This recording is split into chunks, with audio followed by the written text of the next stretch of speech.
bagiye ku ruhande ku gakafe gari basomaho gake gake baganira kuri life yabo ukuntu yagiye bagendekera.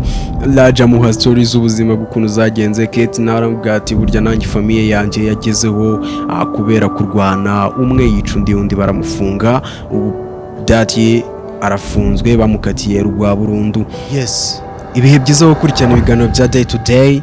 So uyu munsi uri kumwe nanjye Derek Joe, tugiye kuzatubana mu story agiye atandukanye, true story, right story n'izindi zigiye zitandukanye. So uyu munsi igiye kukuzanira ama story yagiye aba mu bitabo y'abantu bagiye batandukanye, love story zigiye zitandukanye, za nkuru zubaka cyangwa zigasenya, zose mugende mumenya uko zagiye zigenda. So wowe ukunda story, ukunda ibintu bijyanye n'inkuru zagiye zibaho zitangaje cyangwa se zishimishe cyangwa zibabaje, zose kanda subscribe kuri day to day ubundi ngiye guha izi story umunsi ku munsi. So ngiye turi kumwe banyita Derek, reka dutangire story yacu uyu munsi.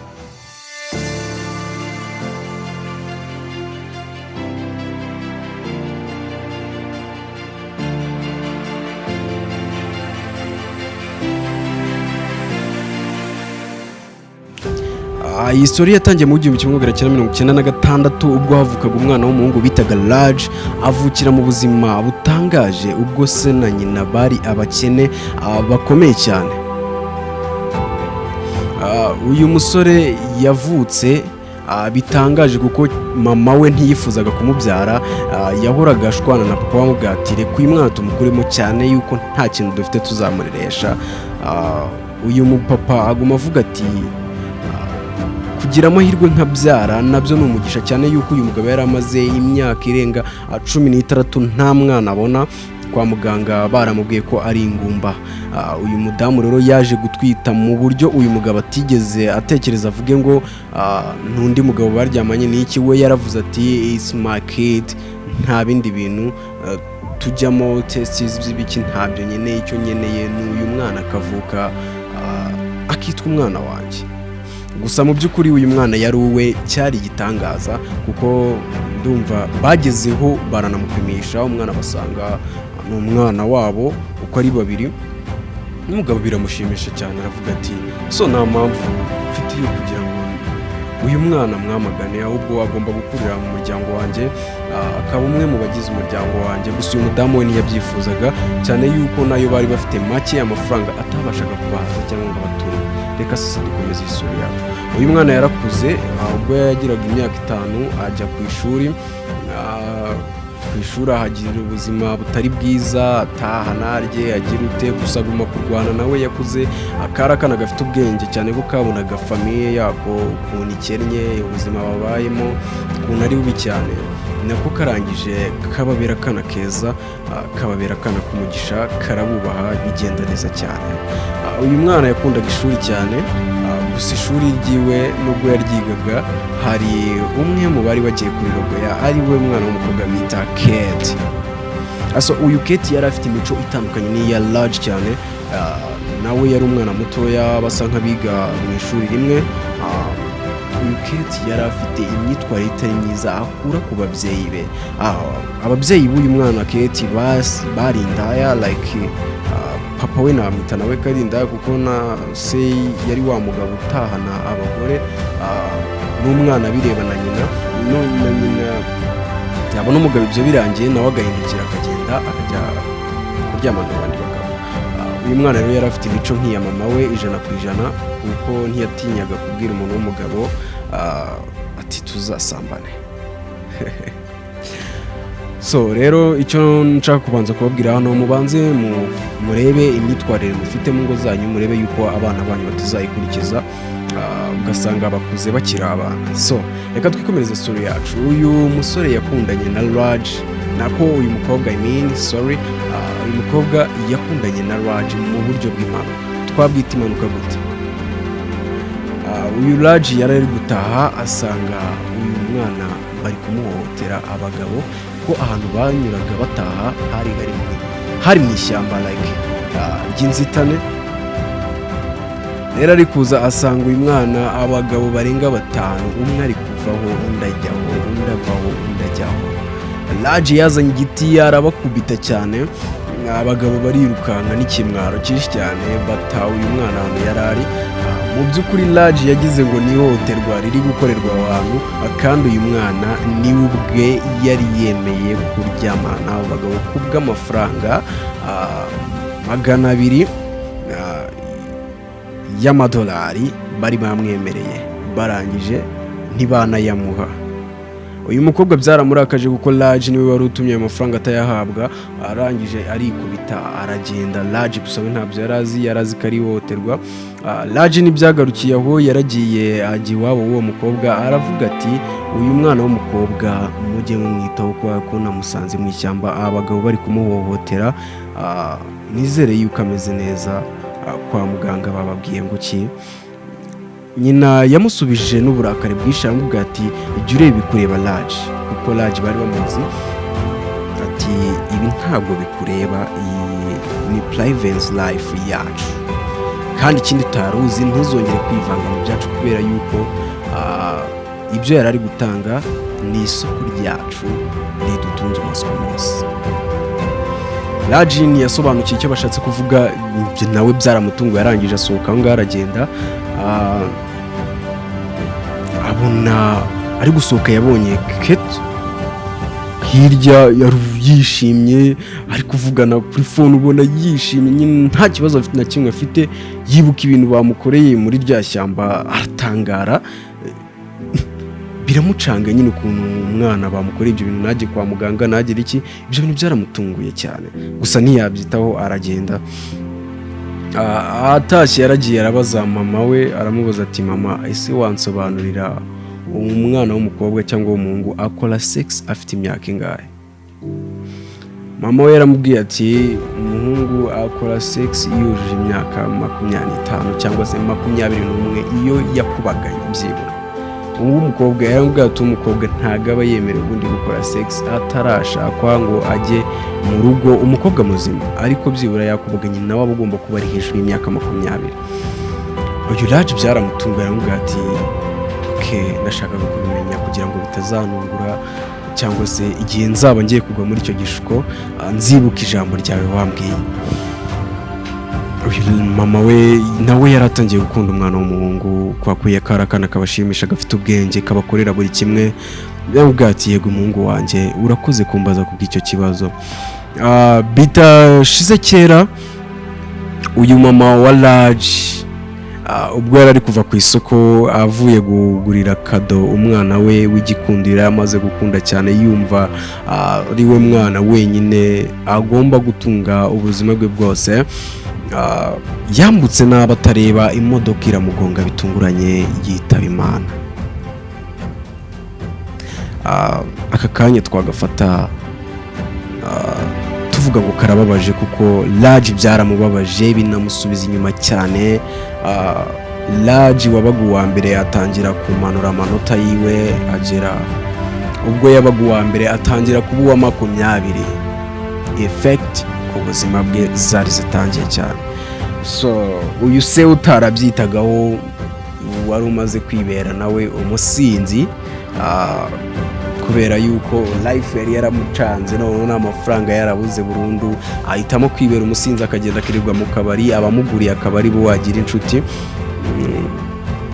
Nawe ubwo akababaro k'umugore we kamufataga ijoro rimwe, arangije anywa inzoga z'ikirenga nyinshi mu mafaranga yari yarateganyirije Raji kwiga, mpaka amafaranga yari yaramuhishiye ngo aya mafaranga azajya agenda yigamo, yose yarateruye, aho yari yarayabitse, aragenda arayanywera kugeza uyu mugabo nawe yitabye Imana. Uyu Raji ise yapfuye ku myaka yiwe 15. Urumva ko umwana yari amaze kwegera hejuru.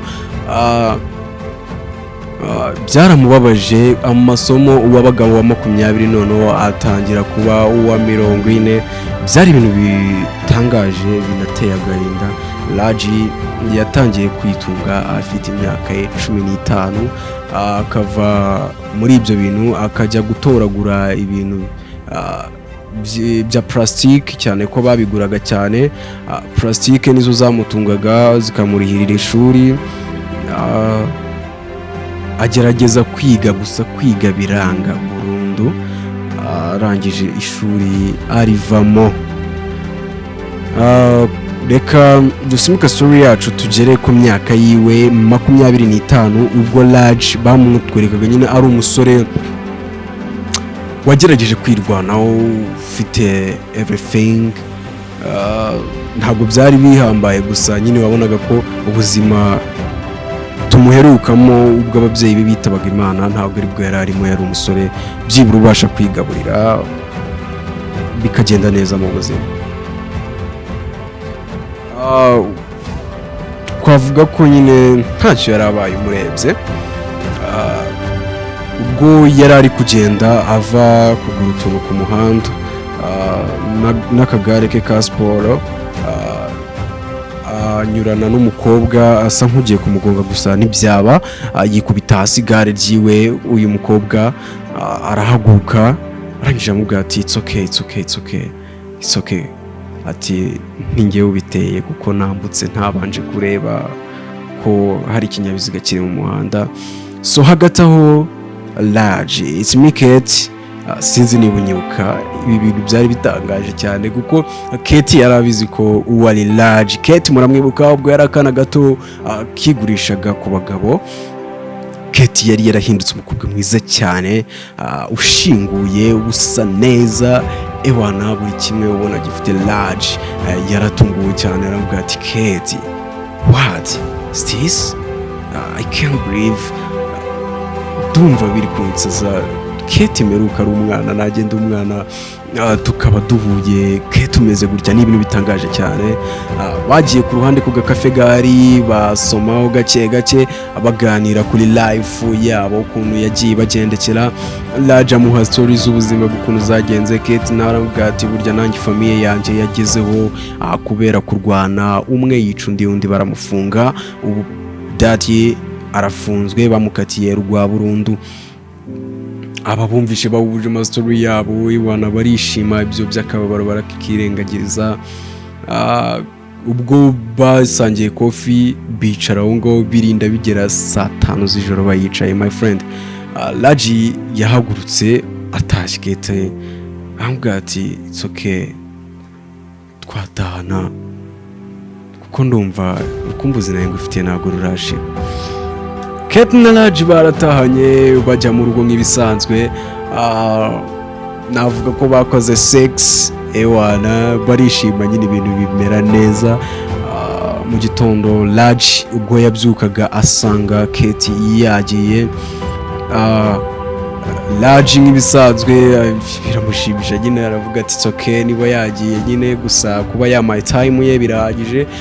KETI yari afite safe mu nzu, abikamo udufaranga twiwe. Yaragiye arayifungura asanga iri kumuhamagara.